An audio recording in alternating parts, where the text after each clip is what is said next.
Shalom, puji Tuhan. Pada hari ini kita bisa berkumpul di tempat ini, sehat semuanya. Amin ya. Saya akan menyampaikan firman Tuhan dengan judul Undangan Yesus. Undangan Yesus. Karena memang Yesus itu sering mengundang.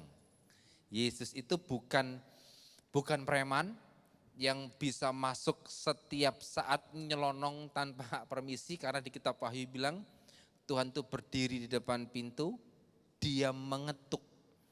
Barang siapa membuka, aku akan masuk.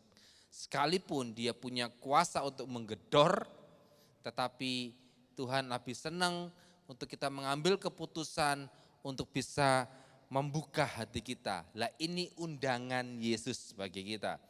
Yesus mengundang, sekali lagi keputusan terakhir di kita. Kalau saudara dapat undangan dari orang yang mantu atau acara tertentu, keputusan untuk hadir atau tidak itu di tangan saudara. Yang jelas undangan itu sudah masuk. Nah, apakah isi undangan itu? Mari kita bersama-sama membuka dalam Matius pasal yang pertama, Matius pasal 11. Ayat yang ke-28 sampai dengan 30. Matius pasal yang ke-11 ayat 28 sampai dengan 30. Alkitab bilang begini. Marilah kepadaku semua yang letih lesu dan berbeban berat. Aku akan memberi kelegaan kepadamu. Pikulah kuk yang kupasang dan belajarlah kepadaku. Karena aku lemah lembut dan rendah hati dan jiwamu akan mendapat ketenangan. 30, sebab kuk yang kupasang itu enak dan bebanku pun ringan. Nah, saya akan membahas ayat ini mungkin dari sisi yang berbeda. Karena ketika saya mendapatkan ayat ini berhari-hari, ini seringkali banyak hamba Tuhan menyampaikan firman Tuhan ini. Tapi entah kenapa ini terngiang-ngiang terus dalam pikiran saya. Marilah datang kepadaku. Saya bilang, apakah aku letih lesu ya? Apakah saya berbeban berat ya? Dan mikir saya begitu. Saya lihat diri saya, mungkin saya sedang letih lesu, mungkin saya sedang berbeban berat. Kemudian saya mengambil sebuah laptop dan kemudian saya mencari secara historical itu maksud dari kalimat ini itu seperti apa. Latar belakang historisnya yang pada waktu itu di daerah Israel itu latar belakangnya piye. Kok bisa sampai Yesus itu menyampaikan marilah datang kepadaku. Kan undangan ya, marilah datang kepadaku. Saja ini latar belakangnya itu gimana. Kamu saya mulai mempelajari dan ketika saya mempelajari saya menemukan sesuatu yang belum pernah saya mengerti sebelumnya.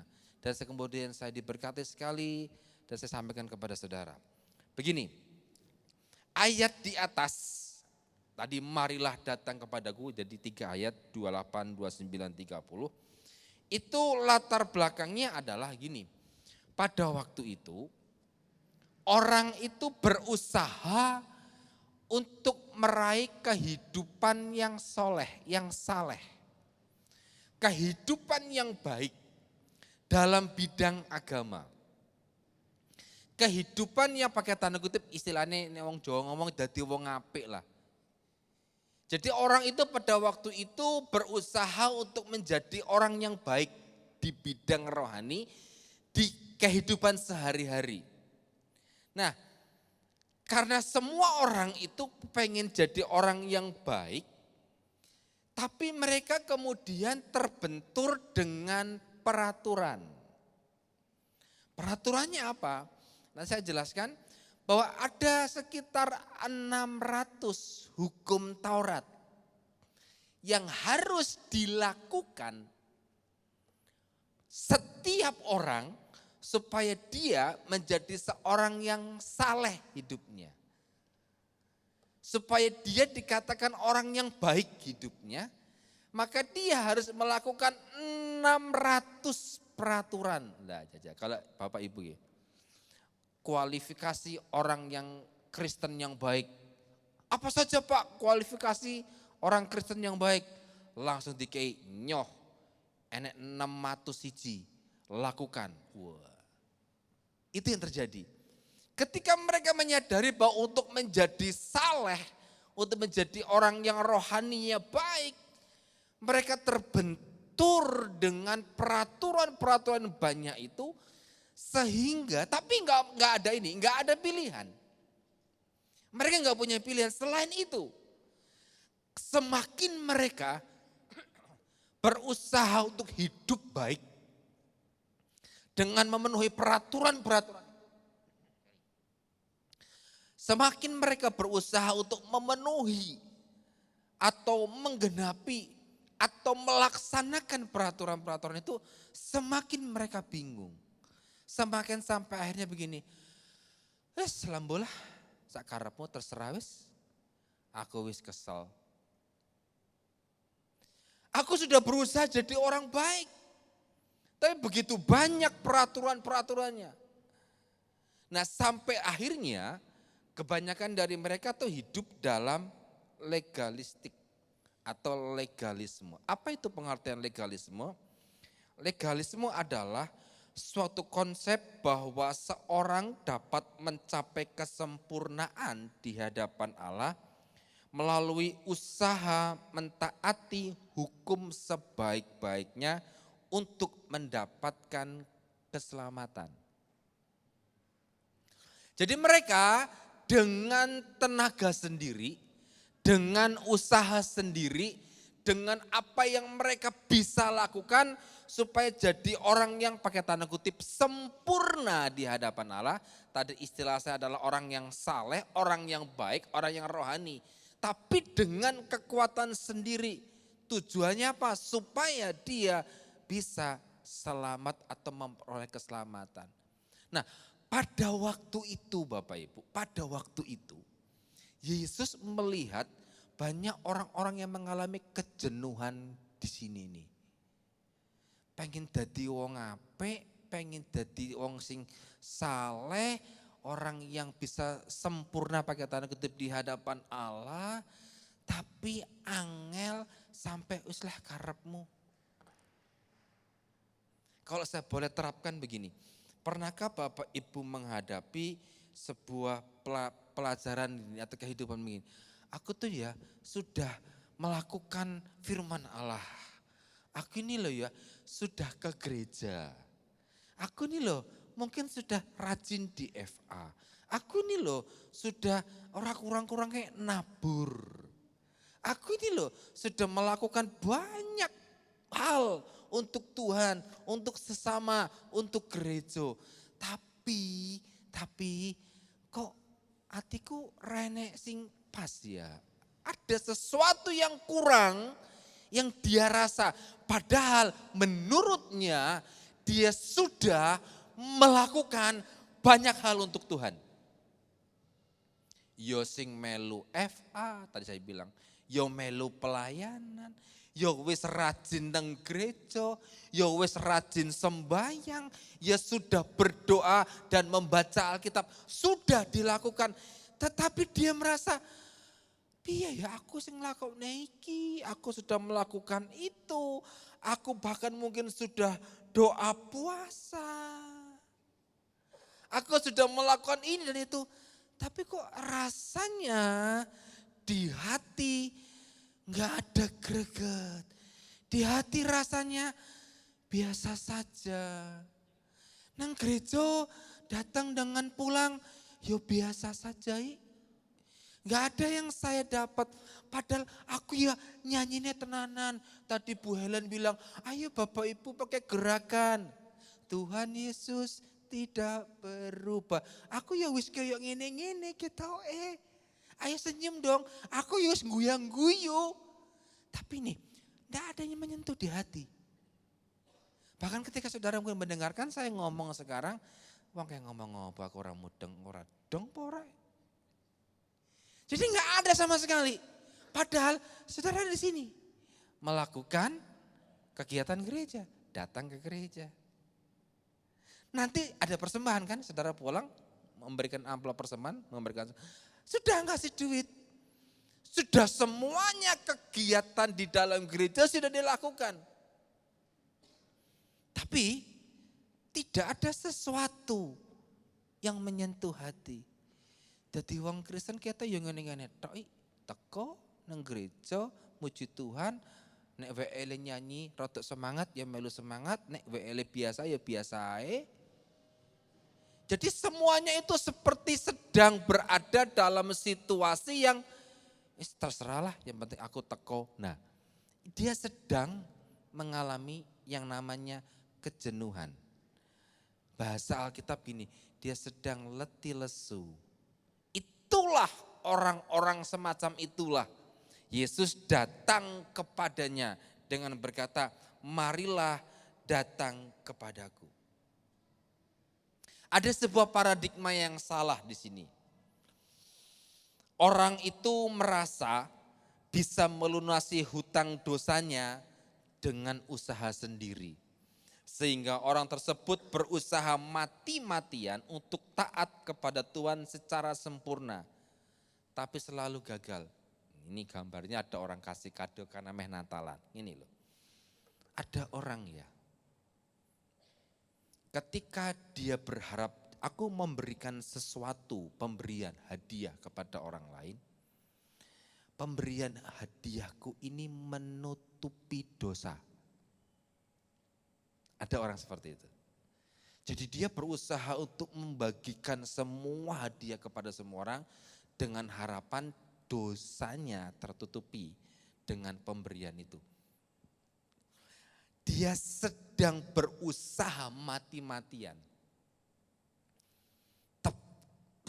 Menjadi seperti sempurna di hadapan Allah. Tanpa dia menyelesaikan inti dari dosanya. Diselesaikan, tapi dia tutupi. Sampai akhirnya dia capek. Aku yo ketok wis koyo ngene. Aku ya kayaknya sudah melakukan segalanya. Apa yang kurang dalam hidupku ya? Kerja keras aku iya. Melakukan banyak aku iya. Melakukan itu seperti yang diperintahkan aku iya. Tapi kok rene sing neng klik di hati. Tidak ada sentuhan-sentuhan rohani. Maka dari itu begini Bapak Ibu. Ternyata ada orang-orang yang pola pikirnya itu menganggap bahwa kekristenan itu adalah sekumpulan peraturan yang berisi Alkitab. Jadi Alkitab hanya sebagai sebuah kumpulan peraturan. Ra entuk ngono, ra entuk ngene, ra entuk ngono, ra entuk ngene. Harusnya ke kanan, enggak boleh ke kiri, enggak boleh ke utara, enggak boleh ke selatan, harus ke timur. Semuanya itu legalistik. Padahal perbedaan utama kekristenan dengan agama lain, kekristenan adalah kehidupan bersama dengan Yesus. Kekristenan itu bukan bicara tentang peraturan-peraturan. Pak, kalau begitu peraturan enggak boleh, enggak usah ada. Salah juga, harus ada peraturan. Tetapi kehidupan kekristenan adalah kehidupan dengan Yesus. Agama Kristen itu harusnya kehidupan dengan Yesus. Yang itu lebih sering melampaui sebuah hukum, melampaui sebuah peraturan. Lawang kehadiran Yesus di dunia ini aja sudah melanggar hukum. Loh, kok melanggar hukum? Lah iya. Ini ya saudara-saudara yang perawat dan dokter. Zigot itu adalah pertemuan sel telur dengan sperma kan. Timbul kehidupan di janin. Kan gitu. Ini kepandangan, ini saya enggak perlu, ini pelajaran IPA loh ya. Biologi ya gitu ya. Pertemuan sel sperma dengan sel telur itu kan berbentuk jadi zigot, jadi manusia, jadi bayi di sini. Lah Yesus itu tidak ada pertemuan sperma dan sel telur. Enggak ada pertemuan itu. Kehadiran Yesus di perut Maria itu secara ilahi karena Roh Kudus. Itu kan di luar hukum sudah. Di luar nalar kan sudah. Kehadiran Yesus di dunia ini dari sejak awalnya itu sudah di luar hukum manusia normal. Apalagi ketika Yesus pelayanan umur 30. Kalau orang-orang yang lain berkata hari Sabat mereka enggak boleh. Kalau nggak salah 60 atau 80 langkah itu maksimal dari rumah. Yesus enggak, Yesus justru menyembuhkan orang sakit di hari Sabat. Begitu. Banyak hal yang pakai tanda kutip menurut peraturan hukum Taurat itu gak boleh. Tapi Yesus melakukannya. Ternyata saya beritahu nanti bahwa Yesus hidup itu untuk menggenapi Taurat. Jadi kehidupan saudara, kalau saudara mengaku agamanya Kristen, Pak, Bu, Mas, Mbak, Jeng, Om, jenengan niku agamane napa? Kula Kristen, Pak. Wah, berarti lek jenengan niku ben dinten Minggu teng gereja nggih.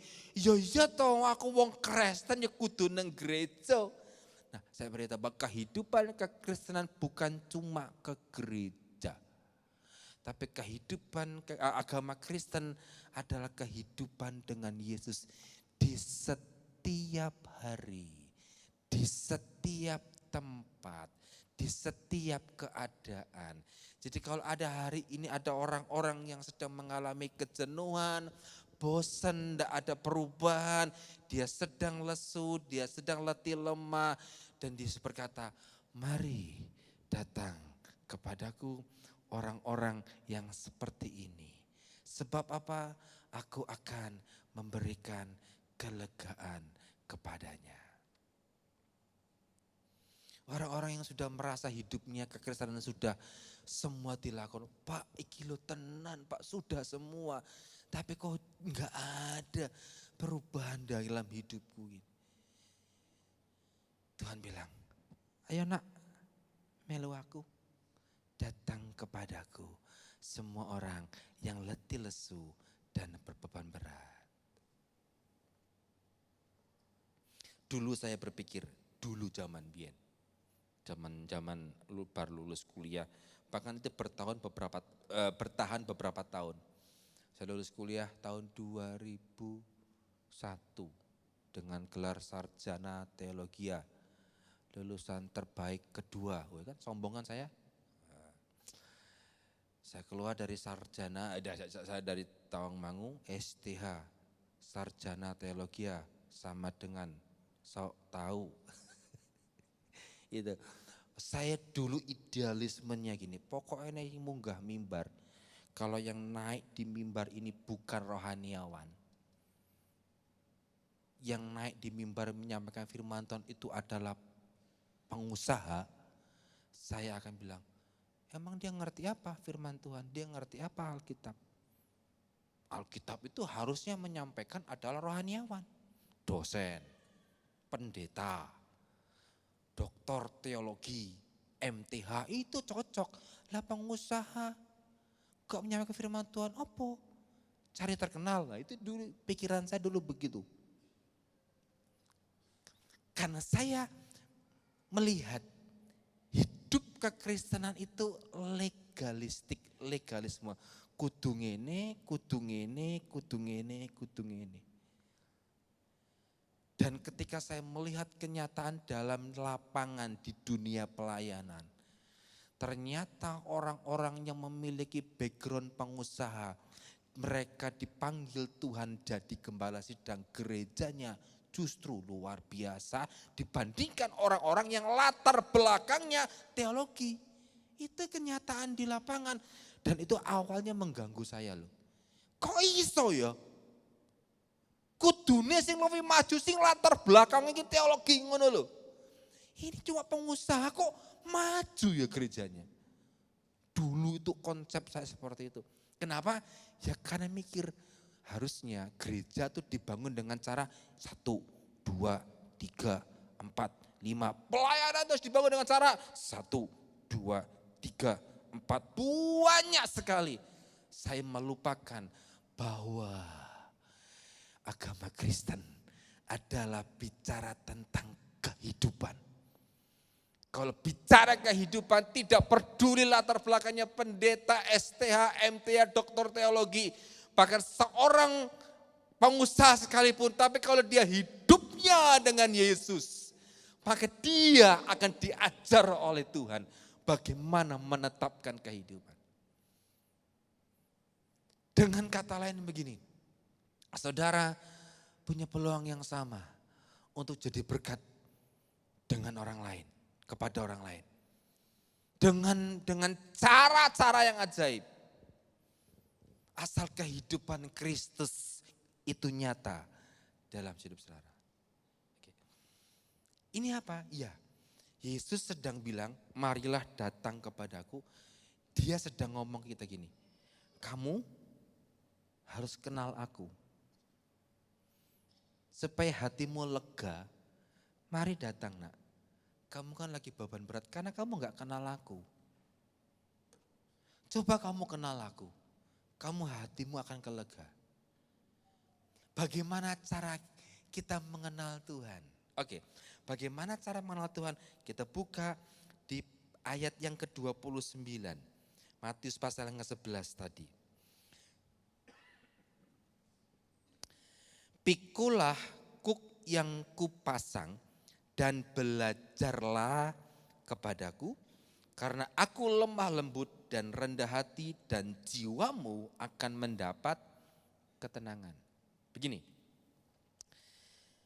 pikulah kuk yang kupasang dalam kalimat ini terjemahan Indonesia ya, tapi dalam terjemahan Inggris dan dalam terjemahan yang realnya, yang sejatinya, sing aslinya, itu bukan memakai kata pikulah kuk yang kupasang, tidak. Tapi kalimatnya, ada di slide itu, kalimatnya adalah pikulah kukku padamu. Jadi beda terjemahan. Akan sangat berbeda, bisa tampilkan, oke. Pikulah kukku kepadamu. Kalau tadi bahasa Indonesia kan pikulah kuk yang kupasang. Jadi seakan-akan Yesus itu masang kuk. Nah, kuk itu apa? Ini ada gambar nih. Ini zaman dulu nih. Zaman dulu ada 2 lembu, 2 kerbau atau 2 kuda katanya gitu. Ada lembu yang bisa dipakai untuk membajak sawah. Itu ada 2. Dalam membajak, memakai 2 lembu atau 2 kerbau, yang kanan atau yang kiri, itu salah satu dari 2 binatang itu haruslah seekor lembu atau seekor kerbau yang sudah pengalaman. Haruslah seekor lembu atau seekor kerbau yang sudah tahu kemauan dari majikannya. Misalkan saya petani, saya mau membajak sawah pada waktu itu, ada seekor kerbau yang masih muda. Cek kuat tenagane. Tapi angel diatur. Ada satu lagi kerbau yang mungkin tenaganya tidak sekuat yang muda, tapi dia bisa tahu arah tarian dari tali. Saya sebagai seorang petani, dia tahu. Maka antara kerbau yang pengalaman dengan kerbau yang tidak pengalaman akan dipasangkan menggunakan kuk. Oke, menggunakan kuk itu. Nah, Yesus bilang begini, pikulah kuk yang kupasang. Dalam terjemahan aslinya, pikulah kukku. Dengan kata lain begini, arti memikul kuk yang pertama adalah mikul kuk atau pikul salib itu bersama dengan Yesus. Loh, ini analogi ya, ini analogi yang Yesus pakai pada kebudayaan pada waktu itu untuk dibawa. Lah, Yesus itu nurutnya ke siapa? Yesus nurutnya kepada Bapa. Dia melakukan perintah Bapa. Dia langsung punya koneksi, dia tahu isi hati Bapa. Dan ketika dia bilang pikulah kuk atau pakailah kukku, itu kita tuh sedang berada satu kuk dengan Tuhan Yesus. Yesus bukan orang yang sekedar mengajar, kamu harusnya begini, kamu harusnya begitu. Enggak, dia bukan ahli Taurat. Nah, ahli Taurat orang Farisi, dia pandai ngajar, tapi tidak mau kuknya. Ayo kita buktikan bersama-sama. Di dalam Matius pasal yang ke-23. Matius pasal yang ke-23 ayat yang ketiga dan yang keempat. Sebab itu turutilah dan lakukanlah segala sesuatu yang mereka ajarkan kepadamu. Tetapi jangan kamu turuti perbuatan-perbuatan mereka, karena mereka mengajarkannya tetapi tidak melakukannya. Ayat yang keempat ini. Mereka mengikat beban-beban berat. Oke, lalu meletakkannya di atas bahu orang. Tetapi mereka sendiri tidak mau menyentuhnya. Beban-beban berat itu apa? 600 peraturan Taurat itu. Kowe pengen dadi wong saleh, nyoh 600. Dikekno kudune kaya ngene, tapi mereka sendiri tidak melakukannya. Mau bukti lain? Buka lagi Lukas pasal yang ke-11 ayat yang Lukas 11 ayat 46. Tetapi ia menjawab, celakalah kamu juga ahli-ahli Taurat, sebab kamu meletakkan beban-beban yang tak terpikul, oke, pada orang, tetapi kamu sendiri tidak menyentuh beban itu dengan satu jari pun. Mereka cuma ngongkon tok. Tapi orang kelakok nih, beda dengan Yesus. Yesus bilang begini, pikul aku, ayo pakai kuku. Bareng-bareng melaku. Ayo pikul kuku, bersama-sama jalan kamu dengan aku. Aku ini sudah kenal Bapakku. Aku sudah kenal siapa Tuhanku. Aku kenal, karena aku dengan Bapa itu satu. Makanya ketika engkau berjalan satu kuk dengan aku, kamu akan tenang. Kamu akan luar biasa. Kesediaan memikul kuk atau memikul salib, kita akan mengerti kehendaknya. Dengan demikian kita baru belajar kepadanya. Dan yang diperlukan pada saat ini adalah percaya.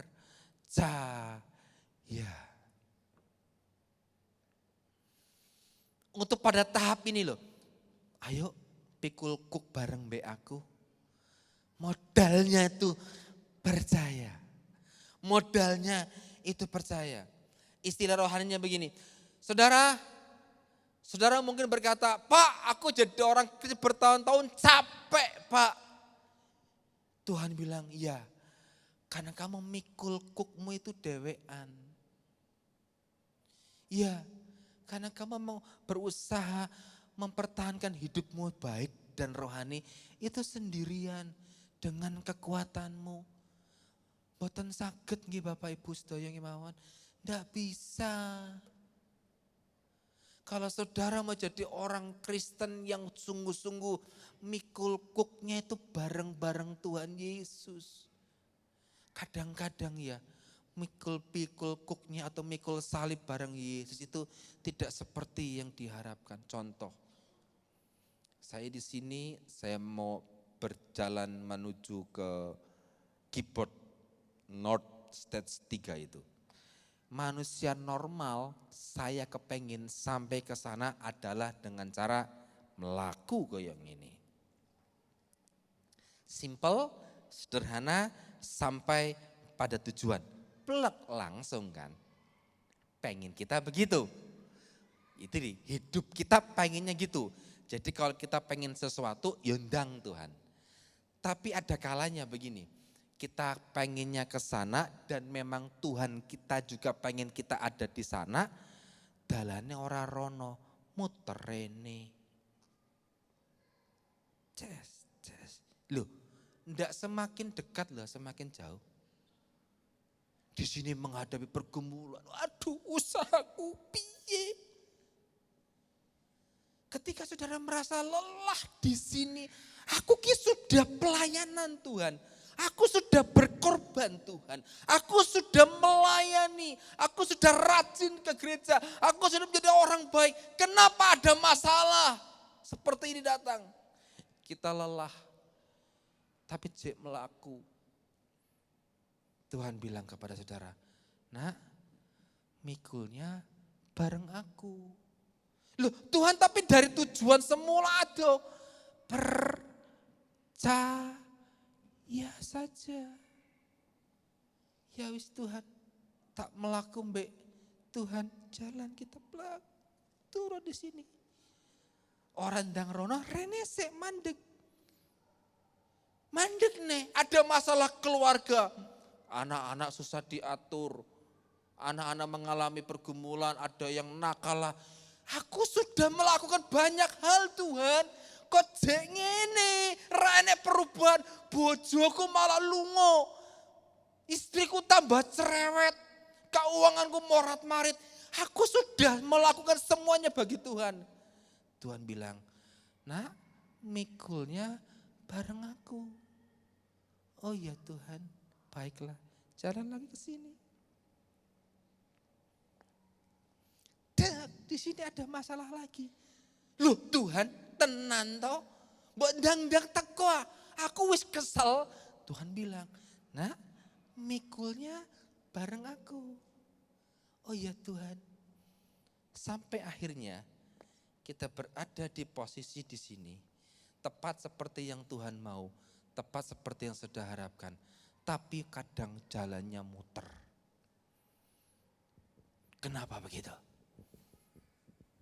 Kenapa enggak langsung begini? Karena Tuhan suka dengan proses. Saya ngajar matematika kelas 5. Ada sebuah soal. Misalkan jawabannya 5. Misalkan nih. Saya lempar kepada anak-anak. Oke, soal. Siapa yang bisa mengerjakan soal ini dalam jangka waktu 15 menit selesai, dapat poin 5. Mister, tapi kalau mengerjakan soalnya, hasilnya salah, enggak apa-apa, yang penting kamu mengerjakan. Dapat poin enggak? Dapat berapa? 2. Mister, aku bisa mengerjakan, hasil akhirnya benar, tapi lebih dari 15 menit gimana? Enggak apa-apa, dapat poin 3. Oh, rebutan mereka. Ada yang, sudah saya maju ke depan. Dia maju ke depan supaya dapat 5 poin. Wah, gitu kan. Tak. Gini mister, hasilnya bukan 5. Kalau matematika kan gak bisa aksen ya. 5 crash, 5,1, 5,2 itu gak bisa. 5 ya 5 gitu. Kalau matematika kan seperti itu. Oke, hasilnya bukan 5. Hasil 5,3 misalkan begitu. Kemudian, oh yang lain mana? Saya maju. Yang kedua benar. Terus, mister tapi aku punya cara yang lain. Hasilnya sama. Oke, caramu gimana maju ke depan? Dia digambar di papan gitu kan. Caranya begini saya mister. Ada 3 cara untuk hasilnya supaya 5. Ada beberapa anak yang maju ke depan nilainya bukan 5, hasil akhirnya bukan 5. Tapi yang saya nilai gini, proses berjalannya loh. Saya bilang kepada mereka begini. Hasil akhir itu bisa kita diskusikan, yang paling utama adalah keberanian kalian maju dan mencoba menyelesaikan soal itu. Itu nilai poin tersendiri. Ada anak-anak yang bilang, aku takut maju mister, kenapa? Takut hasilnya salah. No, kamu jangan lihat hasil. Ada juga, saya mister cepat, bisa. Kamu kok bisa cepat, dari mana hasilnya? Kalkulator. Oh gak bisa, kalau pakai kalkulator kamu gak bisa. Karena ujian gak boleh pakai kalkulator. Nah kita menjadi orang-orang yang seperti itu. Kita tidak mau prosesnya, pengennya langsung hasil. Padahal kadang-kadang loh ya, Tuhan memang sengaja kita membawa di sini. Nanti kalau saudara ketemu teman saudara, tetangga saudara, rekan kerja saudara, teman bisnis yang ada di posisi ini, kita sudah pernah ngalami kan? Di sini kita bisa ngomongi dia, ngene lho corone, pikulnya ojo dewean, pikulah bersama dengan Yesus. Oh di situ loh, aku juga pernah ngalami anak-anakku kurang ajar, anakku nggak bisa diatur. Aku pernah ngalami itu. Ini tak ajari corone apa? Pikulnya jangan sendiri, pikulnya dengan Yesus. Jadi ternyata begini, pikulah yang kupasang itu punya pengertian bahwa semua yang menjadi kejenuhan kita secara rohani untuk menjadi orang yang baik, orang yang terlihat sempurna, itu tidak akan pernah bisa kita lampaui. Kita harus menjalani kehidupan ini bersama-sama dengan Yesus. Sehingga sekarang kemudian saya mulai terbuka bahwa ada orang-orang ya yang menyampaikan firman Tuhan di sini ya, seperti saya, itu yang bukan dari latar belakang teologi, bukan dari latar belakang rohaniawan, tapi menyampaikan firman Tuhan itu sangat-sangat memberkati orang. Kenapa? Karena hidupnya itu berjalan dengan Yesus. Yaitulah kehidupan. Jadi kalau hari ini saudara sedang menghadapi, Pak, aku kilo loro ki ora mari-mari pirang-pirang tahun sembayang yo wis. Iki lho Pak, keluarga kok enggak berubah-berubah. Tenanan doanya sudah puasa juga, tapi kok urung berubah-berubah ya keadaannya. Aku sudah pelayanan, aku sudah melakukan banyak hal, tapi enggak ada perubahan hidup. Saya berkata, oh berarti saudara masih menanggung segalanya dengan pikul sendiri. Padahal kita bilang ini, pakailah kuku, ayo jalan bareng dengan Tuhan. Saudara itu satu kuk dengan Yesus. Satu kuk dengan Yesus. Dan ketika saudara satu kuk dengan Yesus, maka pengertian yang kedua adalah gini, kuk itu sudah ditanggung oleh Tuhan Yesus. Jadi sekitar ada 600 hukum Taurat yang wajib dipatuhi. Namun dalam Yesus melalui karya salibnya kita menjadi sempurna oleh karena Dia mengenapkan dari seluruh Taurat itu. Jadi pikul kuk itu begini, jangan lihat ke 600, lihat Yesus saja. Kenapa Yesus? Karena Yesus sudah menggenapi 600 hukum Taurat itu. Cuma ndelok Yesus, ndelok corone, ndelok mlakune, lihat bagaimana dia berjalan, lihat bagaimana dia bertindak, lihat bagaimana dia melakukan sesuatu, kita tinggal ngikut saja. Dan ketika proses ngikut itulah, maka diperlukan namanya ketaatan. Tadi yang pertama diperlukan percaya, sekarang yang kedua diperlukan namanya ketaatan. Delok Yesus itu lebih pengalaman. Yesus itu lebih pengalaman. Saudara naik kereta api ke Surabaya, ke Jakarta, ke Semarang, mungkin ke Jogja lewat Madiun gitu atau lewat mana gitu. Saudara kan gak kenal masinisnya. Saudara naik pesawat keluar kota, keluar negeri, keluar pulau, kan saudara gak perlu kenalan sama pilotnya. Saudara mungkin pergi keluar kota juga, ndak naik pesawat Pak, aku orang tahu numpak kereta, numpak bis lah ke Purwodadi atau kemana numpak bis. Saudara nggak perlu kenalan sama sopirnya. Iya kan? Saudara yang tidak kenal sopirnya, tidak kenal masinisnya, tidak kenal pilotnya. Tapi saudara mempertaruhkan hidup saudara di kendaraan itu. Dan saudara percaya bahwa saudara akan sampai tujuan. Kan begitu. Ketika saudara pergi ke dokter, mungkin saudara kenal dengan dokternya. Dok, aku sakit, loro pukwele, aku pegelinu, sirahku cekot-cekot, kayak obat dok, sama dokter dikasih obat dok. Dari sekian banyak saudara dikasih obat, siapa yang mencari di informasi di Google, iki obat apa? Mungkin sedikit orang, kebanyakan percaya. Begitu sembuh, wah mandi tenan iki obatnya. Tapi obat apa? Buatan ngertos kolo Pak. Loh, kepada dokter yang memberikan obat, saudara nggak perlu kenal dokternya. Kepada masinis yang mengendarai kereta, saudara nggak kenal. Kepada pilot yang mengendarai pesawat, saudara nggak kenal. Kepada sopir bus pun saudara nggak kenal. Tapi saudara percaya, saudara sampai di tujuan. Lah kita ini loh, kan kenal Yesus, kan tahu Yesus. Kan tahu siapa Tuhan kita. Kenapa kita nggak taat saja? Pikul koknya bareng-bareng. Jangan ditanggung sendiri. Ketika ditanggung sendiri itu yang namanya jadi jenuh, cerlipai, lelah, capek. Tapi ketika ada sebuah pergumulan kehidupan, Tuhan aku berusaha jadi orang Kristen yang baik. Tapi joko yang ngene uripe, ayo tanggung. Jalanlah bersama dengan Yesus. Jadi hari ini saudara mendengar firman Tuhan, saya tidak tahu apa yang saudara hadapi, tapi percayalah ketika firman Tuhan datang kepada saudara, aku mau pikul salib ini denganmu Tuhan. Aku mau pikul kuk ini denganmu Tuhan.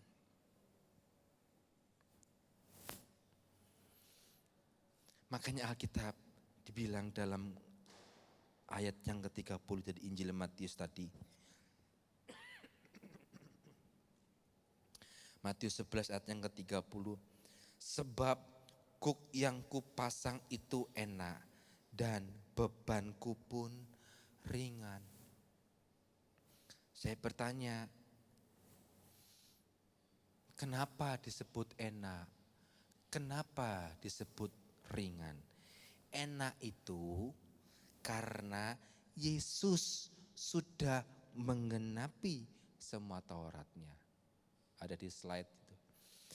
Ringan itu karena kita tidak membawanya sendirian. Kenapa apa yang Tuhan mau, kenapa yang Tuhan inginkan terasa berat bagi kita? Karena kita mikulnya sendirian. Kenapa disebut ringan? Karena kita mikulnya dengan Tuhan Yesus. Kenapa disebut enak? Ya rosa ngapal 600 hukum. Cuma perlu ndelok Yesus, polanya jelas. Hidupnya jelas, apa yang dimau jelas. Delokan Tuhan Yesus. Maka kita melihat kuknya itu jadi enak.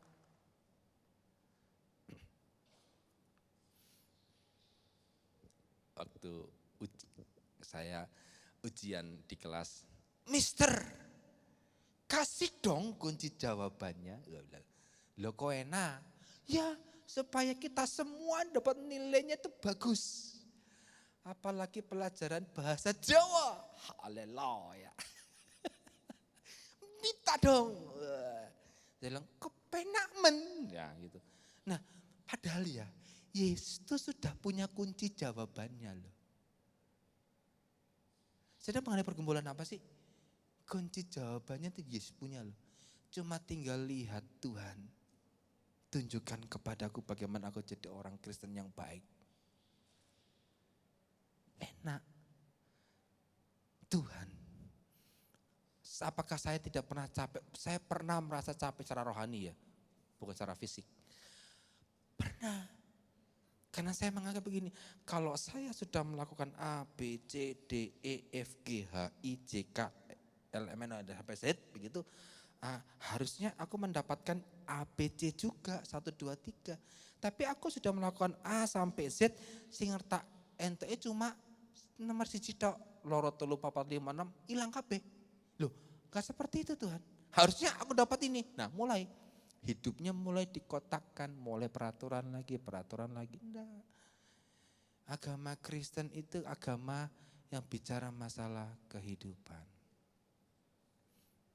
Minggu yang lalu saya konseling dengan seseorang dari seberang. Bedanya dia pengen tahu kehidupan kekristenan seperti apa. Saya tidak bicara banyak, saya cuma bilang ini. Yang membedakan kekristenan dengan yang lain adalah kekristenan itu bicara masalah kehidupan. Bukan peraturan agama. No. Apa yang dimaksud kehidupan? Saya kemudian menerangkan bagaimana hidup dengan Yesus. Percaya Yesus, hidup dengan Yesus. Itu satu-satunya perbedaan kekristenan dengan yang lainnya. Ya, kalau saudara saat ini sedang menghadapi sesuatu yang aku wis tenanan Tuhan, tapi cek koyong ini, ayo mikul barengnya Tuhan Yesus ya. Ojo mbok pikul dewe, ojo. Jangan. Pikulah dengan Yesus. Pemain musik bisa maju ke depan semuanya. Yang diperlukan apa? Percaya. Percaya dan taat. Minta C aja tadi. C. Ketika saudara menjadi orang yang percaya, orang yang sungguh-sungguh, Tuhan dengan semua yang aku hadapi sekarang, aku mungkin jenuh, aku mungkin bosan, aku mungkin menghadapi sesuatu yang tidak suka. Atau mungkin karena saudara memikulnya sendiri. Sekarang Tuhan berkata kepada saudara, marilah datang kepadaku nak. Kamu capek ya, hidupmu capek ya. Kamu berusaha jadi orang baik, berusaha jadi orang yang sangat rohani. Tapi kamu capek ya, sini nak datang sama aku. Ayo pikul bareng yuk. Ayo angkat bareng yuk. Kita satu kuk loh. Ayo jalan dengan aku yuk. Percaya saja, percaya saja, percaya saja. Dan taat kepadanya.